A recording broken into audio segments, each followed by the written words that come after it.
On retrouve sur la partie gauche du poste de conduite l'interrupteur d'isolement de l'éthylotest, le bouton poussoir d'arrêt d'urgence, le robinet de décharge du circuit pneumatique en cas d'urgence pour déplacer le véhicule. Donc attention, l'utilisation de ce bouton permet d'enlever toutes les sécurités pneumatiques du véhicule. Cet interrupteur qui est plombé enlève toutes les sécurités électriques du véhicule, donc à ne pas utiliser en usage courant. Ce bouton permet de réveiller le multiplexage quand le véhicule a été parqué plusieurs heures, le levier de commande du frein de parc et la platine de commande chauffage et climatisation, la platine de confort thermique du véhicule.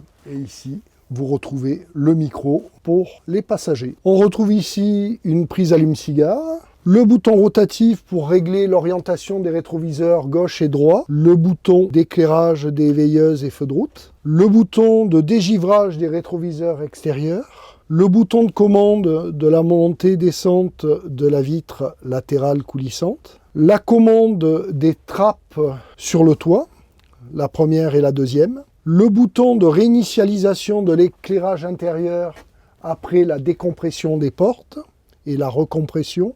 Il faut impérativement appuyer sur ce bouton pour éteindre l'éclairage intérieur. Ici, nous retrouvons le bouton qui permet le réglage de l'orientation de la colonne de direction. Le bouton qui permet de lancer la régénération forcée du filtre à particules. Le réchauffeur. Et on retrouve une prise USB pour rajouter un périphérique. Ici, vous retrouvez le chronotachygraphe, ainsi que le pupitre de commande du chauffage autonome, donc la chaudière, qui vient renforcer la commande de confort thermique du véhicule. En partie gauche de la colonne de direction, on retrouve le commodo, avec la commande de l'avertisseur sonore électrique, le fonctionnement des essuie-glaces, ainsi que du lave-glace. Le commodo fait aussi la fonction feu de route, feu de croisement. Donc ici, on retrouve la vitesse commerciale du véhicule, le totalisateur kilométrique par trajet et le totalisateur annuel, le niveau de carburant, les différents voyants d'alerte et de contrôle.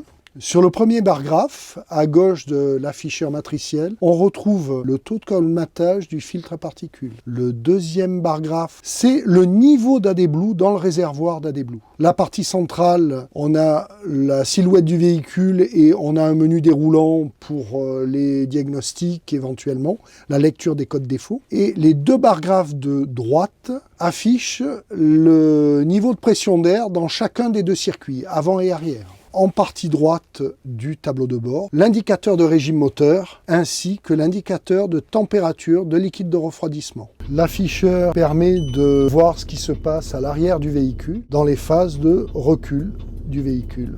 Le commodo à droite de la colonne de direction permet d'activer le ralentisseur ainsi que la régulation de vitesse à une vitesse déterminée en agissant sur le bouton. On retrouve le bouton pour l'éclairage du poste de conduite, l'éclairage de l'allée centrale passager, l'éclairage des liseuses passagers, le basculement entre l'éclairage jour et l'éclairage nuit à l'intérieur du véhicule, l'éclairage nuit pour le poste de conduite, la mise en fonctionnement de la télévision rétractable, l'interrupteur de commande des feux de détresse, les deux interrupteurs de commande des feux de brouillard avant et arrière, l'interrupteur de commande de l'avertisseur sonore pneumatique, si le véhicule en est équipé. Ici, on retrouve les boutons de commande de la porte avant et de la porte arrière.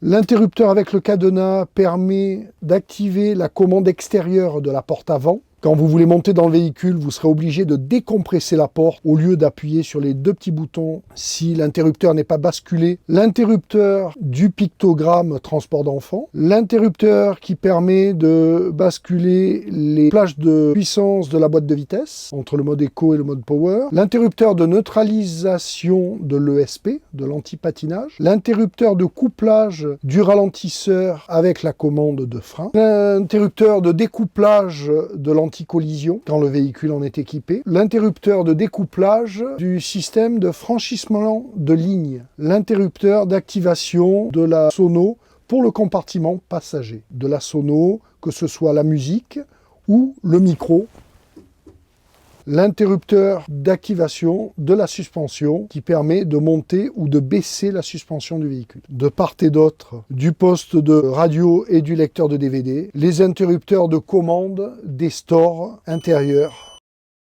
En partie droite du tableau de bord, on retrouve un réfrigérateur avec son fusible et son panneau de commande en partie droite.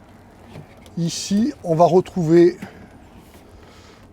un bouilleur, un chauffe-eau, qui permet de préparer le café ou le thé à volonté avec son thermos.